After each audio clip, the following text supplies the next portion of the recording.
Hello everyone and नमस्ते। आप सभी का एक बार फिर से स्वागत है आप सभी के अपने यूट्यूब चैनल रूहानी किस्से में। तो दोस्तों, कैसे हो आप सब? आशा करती हूँ आप सभी लोग अपने अपने जीवन में मस्त, खुश, स्वस्थ और व्यस्त होंगे। मुझे ना काफी अच्छा लगा, बहुत खुश हुई और काफी मोटिवेशन मिला कि आप लोगों ने मेरे स्टोरी जो थी जिंदा बिस्तर उसको लाइक करे, देखे और काफी अच्छी लगी मुझे कि काफी अच्छा लगा मुझे कि आप सभी लोगों को वो स्टोरी पसंद आई। आप लोगों ने मेरे चैनल को सब्सक्राइब किया यार, प्लीज ऐसे ही करते रहो ना, मुझे बहुत अच्छा लगता है, बहुत मोटिवेशन मिलता है। और मुझे काफी खुशी हो रही है कि 400 सब्सक्राइबर जो हैं वो कंप्लीट हो गए हैं मेरे। और ना उसी के लिए मैं आप लोगों उसी को सेलिब्रेट करने के लिए आज मैं आप लोगों के लिए एक और कहानी लेकर आ गई हूँ, एक और हकीकत। तो ये जो कहानी है ना वो मांडू मध्य प्रदेश की है। मतलब मांडू में ना बहुत सारी जगह घूमने की है।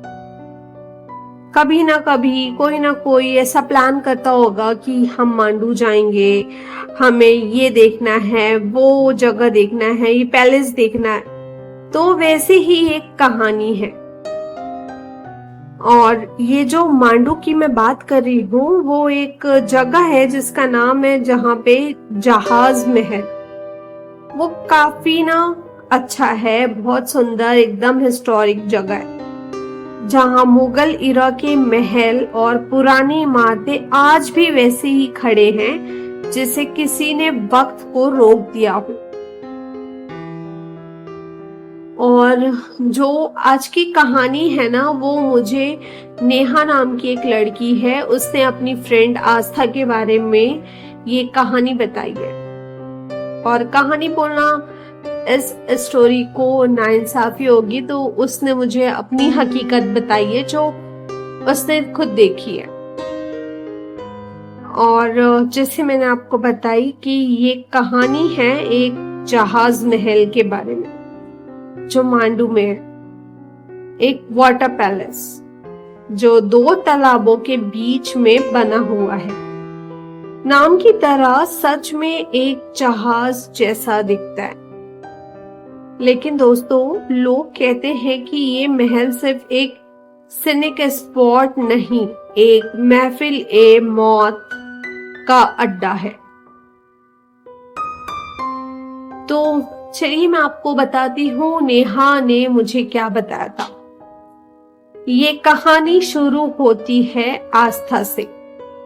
एक यंग क्लासिकल डांसर थी आस्था, मॉडर्न जमाने की लड़की, लेकिन उसकी जान नाच में बसती थी। उसका सपना था कि एक बार किसी रॉयल महल में परफॉर्म करने का। सोशल मीडिया पे वायरल होने का क्रेज था। तो आस्था डिसाइड करती है कि हम जहाज महल जाएंगे और वहां पे मैं एक सोलो डांस परफॉर्म करूंगी। और नेहा को बोलती है कि तू शूट करना। तो नेहा बोलती है ठीक है, पता नहीं रहता है तो बोलते हैं ठीक है। तो एक दिन सुबह नेहा अपना कैमरा और अपनी शूटिंग का सारा सामान लेकर रेडी हो जाती है और बोलती है आस्था को कि चल अपन चलते हैं मांडू के लिए। तो वो नेहा की जो मम्मी होती है ना वो बोलती है कि शाम होने से पहले वापस आ जाना बेटी, वहां रात में कुछ ठीक नहीं होता। आस्था उसकी मम्मी की बात को ना हंसी में उड़ा देती है और बोलती है रूह वगैरह कुछ नहीं होता आंटी, सब दिमाग का खेल है।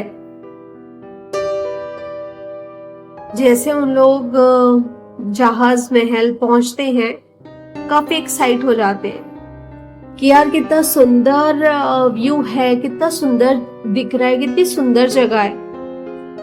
ताजमहल जैसा कॉरिडोर है और तालाबों के बीच में बना हुआ है, सारे रिफ्लेक्शन है।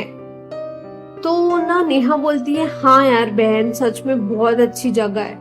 और तू कथक करेगी, मैं शूट करूंगी। एकदम सब कुछ ड्रीम सीक्वेंस जैसा लग रहा है ना।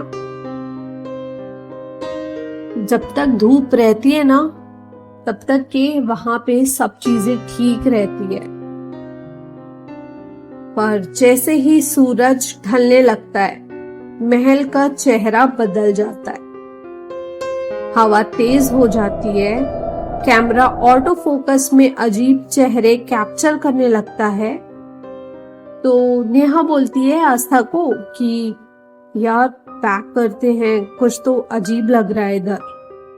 लेकिन आस्था बोलती है कि एक लास्ट शॉट, रात के महल के बैकड्रॉप में मैं डांस करूंगी और तू बस 1 मिनट की बात है, बस तू एक शॉट ले ले, एक फोटो ले ले। और बस वही 1 मिनट उसकी जिंदगी का सबसे लंबा पल बन गया। महल के सेंट्रल हॉल में जब आस्था नाच रही थी, तब हुआ वो जो किसी ने सोचा भी नहीं था। नेहा बताती है कि उसके कैमरे में आस्था के पीछे एक औरत दिखाई दे रही थी, पुराने अनारकली ड्रेस में, जिसका चेहरा धुंधला था, लेकिन आंखें लाल सी चमक रही थी। वो ना तुरंत अपना जो म्यूजिक टेप लेके जाते हैं उन लोग, ऑडियो स्टॉप करती है। तो आस्था नाचना बंद कर देती है, लेकिन नेहा बताती है कि यार म्यूजिक बंद ही नहीं होता है, घुंघरू की आवाजें अभी भी आती रहती है। ढोलक की था, घुंघरू की छन छन महल के अंदर से आने लगती है।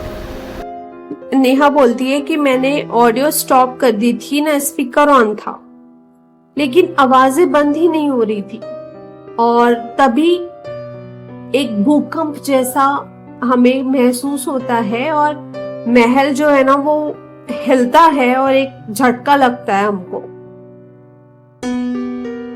और मुझे कुछ होता तो नहीं है, लेकिन आस्था जो डांस कर रही थी ना उसके मुंह से सिर्फ एक लफ्ज निकलता है, वो मेरे अंदर आ गई है।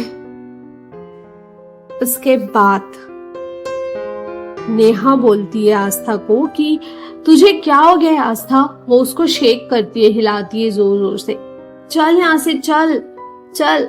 मगर आस्था बस मुस्कुराती रहती है और वो जाने का नाम ही नहीं लेती। तो ना नेहा समझ जाती है कि कुछ तो गलत है और मुझे आस्था को भले जबरदस्ती खींच के सही ये महल से बाहर निकालना है। वो उसका हाथ पकड़ती है और महल के बाहर ड्रैग करने लगती है। तो आस्था ना हाथ छुड़वाती है अपना नेहा से और भाग जाती है। नेहा पूरे महल में आस्था को ढूंढती है, मगर आस्था कहीं भी नहीं मिलती। तो नेहा बोलती है कि मैं किसी को कॉल करती हूँ, मैं बुलाती हूँ, मैं क्या करूं, मुझे समझ नहीं आ रहा है। नेहा कॉल करने का ट्राई करती है, मगर नेहा के ना फोन में नेटवर्क ही नहीं होता है।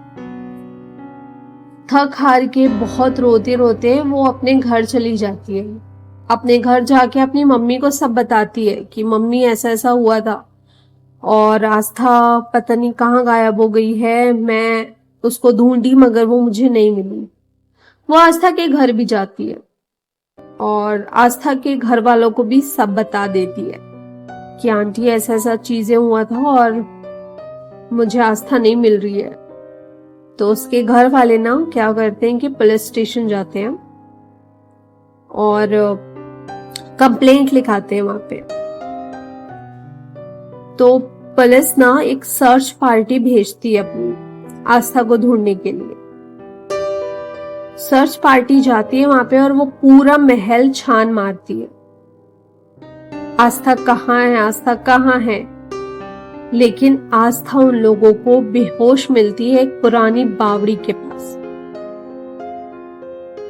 जो उसके कपड़े होते हैं ना आस्था के, वो फटे हुए रहते और वो बहुत अजीब हालत में रहती है। वो तब भी एक ही चीज बड़बड़ाती रहती है कि मैं अकेली नहीं हूँ, वो मेरे अंदर घुस गई है, मैं अकेली नहीं हूँ, मैं अकेली नहीं हूँ। तो उसके बाद क्या करते हैं, उसके पेरेंट्स जो रहते हैं ना, वो उसको डॉक्टर के पास लेके जाते हैं कि सोचते हैं चलो डॉक्टर को दिखाते हैं, शायद कुछ हो गया होगा इसको, ये ऐसा बिहेव क्यों कर रही है। डॉक्टर बोलता है कि आस्था एक सीरियस मेंटल ब्रेकडाउन में चली गई है। लेकिन नेहा के पास जो वीडियो होता है आस्था का, जो वो शूट करती है ना, उसका लास्ट फ्रेम आज भी लोगों के पास है और जिस पे दिखता है कि जो आस्था है वो नाच रही है और उसके पीछे एक और औरत है जो उसके जैसे सेम पोज में अपनी मुद्राएं कर रही है, पर वो जो औरत है वो हवा में तैरती हुई दिखाई देती है। लोग कहते हैं कि वो रूह एक वक्त की रॉयल कोर्टिशियन थी जिसका नाम था मेहरुनिशा। उसके नाच की महफिल रात भर चलती रहती थी जब तक एक दरोगे ने उसे उसके साथ जबरदस्ती करने की कोशिश नहीं की और उसने महल के तालाब में कूदकर अपनी जान दे दी। तब से जो भी लड़की उसकी महफिल के स्टेज पर नाचती है, उसका जिस्म उस रूह का वास बन जाता है। नेहा बता रही थी कि आस्था मुंबई में है, लेकिन एक प्राइवेट मेंटल हॉस्पिटल और फैसिलिटी के साथ। हर पूर्णिमा की रात उसके कमरे में से घुंघरुओं की आवाज आती है बिना किसी बचाने वाले के। मुझे ना ये कहानी बहुत ज्यादा टेंस लगी थी, इंटरेस्टिंग लगी थी, डिस्टर्बिंग लगी थी, बट मैंने सोची कि अगर आप में से कोई डिसाइड कर रहा है कि हम भी मांडू जाएंगे, जहाज महल में जाएंगे, तो आप लोग जाओ यार, जरूर जाओ, अच्छी जगह है, देख के आओ, बट ना शाम होने के बाद प्लीज वहां मत रुकना। तो मैं आप सभी लोगों से यही कहना चाहती हूँ कि अगर आप लोगों को ये कहानी अच्छी लगी हो तो इस कहानी को एक लाइक और मेरे चैनल को सब्सक्राइब करना मत भूलिएगा। और अगर आप लोगों के पास भी कोई कहानी और किस्से हैं जो आप लोग चाहते हैं मुझसे शेयर करना ताकि मैं अपने ऑडियंस को सुना सकूं, तो आप सब लोग मुझे इंस्टाग्राम में अपनी अपनी कहानियां लिखकर भेज सकते हैं।